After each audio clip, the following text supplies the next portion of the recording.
بسم الله والحمد لله والصلاة والسلام على رسول الله. بالنسبة لمميزات الاستثمار الزراعي، هي مميزات بصراحة لا تنتهي. أنا هتكلم النهاردة معاكم في جزئية بقى مش بقى خاصة بالنخيل، لا، خاصة بالاستثمار الزراعي كله. منظومة الاستثمار الزراعي يا جماعة يعتبر منظومة كاملة، بس لو أنت زي ما قلت لك دخلت على مشيت على قدك. احنا قلت لكم قبل كده مشكله الناس اللي جت في الوادي الجديد هنا و... وزنقت نفسها في مساحات كبيره هي مش قدها. الناس دي ضيعت على نفسها فرص كتيره جدا وارباح كتيره جدا كانت ممكن تخش لها، زي مثلا الانتاج الحيواني شبه مرتبط بالاستثمار الزراعي. انت لما يكون عندك ارض، مش عايز اقول لك احنا هنا في الدخله، احنا بنكلمك على الوادي الجديد عامه بقى، مش الدخله بس. الوادي الجديد عامه مش عايز اقول لك ان الاستثمار الزراعي فيه هو قائم على الانتاج الحيواني، هو قائم فيه على البرسيم الحجازي ومخلفات الزراعات الاخرى. هو برسيم حجازي وشويه قش رز، هو برسيم حجازي شويه تبن قمح، شويه تبن مثلا طالعين من ورا في شويه فول، شويه تبن مثلا بتوع حلبه، واخد بالك، شويه مثلا بتاع اسمه ايه ده اللي بيعملوه بتاع الذره دوت، المقموره بتاعت الذره دي اسمها ايه، واخد بالك. فالانتاج الحيواني مهم جدا كمشروع ثانوي بالنسبه للانتاج للاستثمار الزراعي.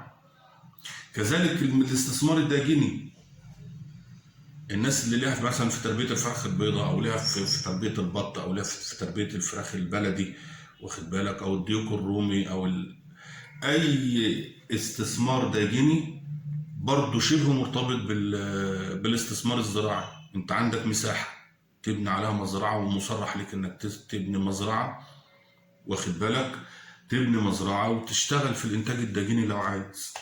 الثروه الحيوانيه برضه عندك المساحه اللي انت تقدر تعمل فيها بركه واثنين وثلاثه ويصرح لك بكده برضه، وتعمل انتاج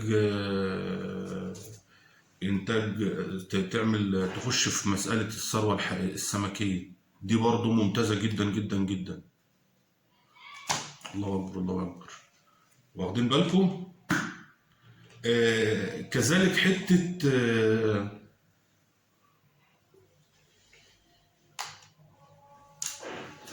حته برضو الصوب الزراعيه دي من المشاريع المهمه جدا.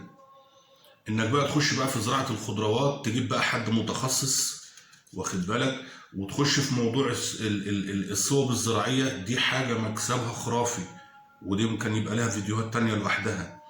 مساله تجاره المحاصيل الزراعيه دي برضو تقدر برضو تقول ان هي منتج ثانوي للاستثمار الزراعي. ان انت راجل مثلا دخلت بقى في الاستثمار الزراعي واحتكيت بقى بالفلاحين والمستثمرين والكلام من ده، ممكن تخش في تجارة المحاصيل الزراعية، ممكن تخش في تجارة البرسيم، ممكن تخش في تجارة بقى الحبوب بقى وما أدراك ما تجارة الحبوب. كذلك ممكن برضو تخش في مسألة تجارة اللي هو السوبر بقى والكيماوي والنطرات والحاجات اللي انتوا عارفينها دي برضو حاجة كويسة جدا. حتة برضو 5 ولا 6 ولا 7 ولا 8 معدات الزراعية. ما انت خلاص انت دخلت في المجال ده، قصدي من الفيديو انت راجل دخلت في المجال، قدامك ان انت تجيب معدات زراعية هتخدم بها على ارضك وتخدم بها على اراضي جيرانك ومعارفك واصحابك وحبايبك. ادي مشروع.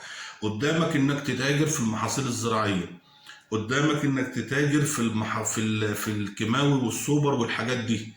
مش عايز اقول لك ممكن تخش بقى في مساله انك تفتح محل مبيدات واسمده وكلام من دوت بقى، تجيب مهندس زراعي وتدخله في المجال ده. المجالات كتيره. حته الثروه السمكيه، حته الانتاج الداجني، الانتاج الحيواني، دي كلها بتبقى مجالات مفتوحه قدامك لما تشتري ارض ويبقى عندك ارض.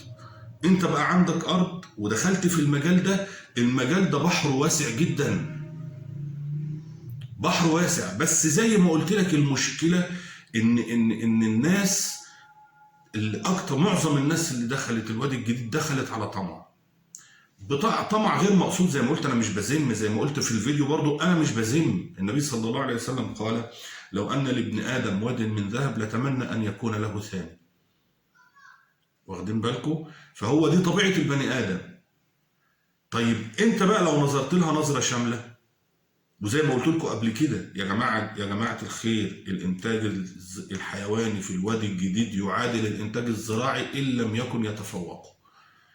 أنت راجل النهاردة لو معاك مثلا 2 مليون جنيه، واخد بالك، هتنزل تاخد أرض. أنا نصيحة مني أقل حاجة أيا كان المبلغ اللي معاك، خلي 25% منه، أقل حاجة 25% منه إنتاج حيواني، وشوف الإنتاج الحيواني هيعمل معاك إيه.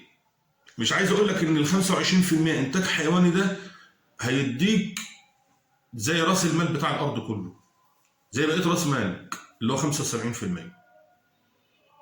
واخد بالك؟ والإنتاج الحيواني ليه مميزات كتيرة جدا جدا جدا، دي برضه نبقى نخلي لها فيديو تاني لوحدها. فالشاهد من الكلام ان انا عايز اقول لك ان انت لما تيجي تخش في الاستثمار الزراعي، خش عليه على ان هو منظومه متكامله، ما تبصش على حته الزراعه بس. في ناس بتيجي الوادي الجديد بس عشان خاطر تزرع برسيم حجازي، ان انا راجل جاي ازرع برسيم حجازي عشان البرسيم الحجازي بيدخل لي كل شهر او كل 40 يوم او كل 35 يوم مبلغ ثابت كده زي وظيفه.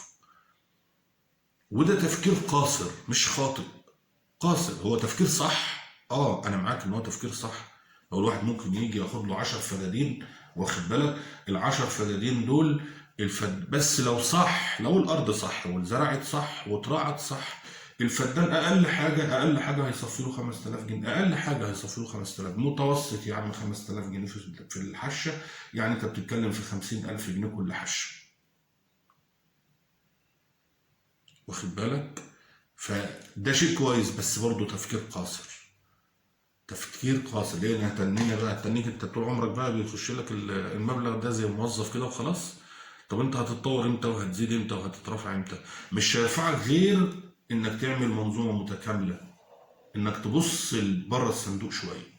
واخد بالك؟ تبص للانتاج الحيواني، تبص للانتاج الداجني، السمك، واخد بالك، انك تصنع علف معايا. انت هنا مثلا في الدخله، انت في منتج جميل جدا ومفيش حد بيعمله، نادر جدا لو حد عمله في مصر، ان انت تجيب الهرت كده بتاع الفرز بتاع البلح، وتفرم البرسيم الحجازي وتعمل علف كويس. العلف هيبقى مكون من ايه؟ من بلح وبرسيم حجازي. اظن مفيش احسن من كده ومفيش انضف من كده.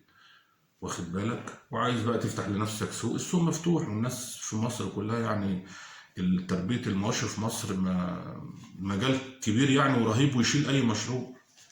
واخد بالك؟ في بس الدماغ مقفولة. واخد بالك؟ في بس الدماغ مقفولة. الله المستعان، ربنا يصلح حالنا وحالكم يا رب. يا رب تكونوا استفدتوا من الفيديو دوت، والله المستعان. يلا، السلام عليكم. مفطر.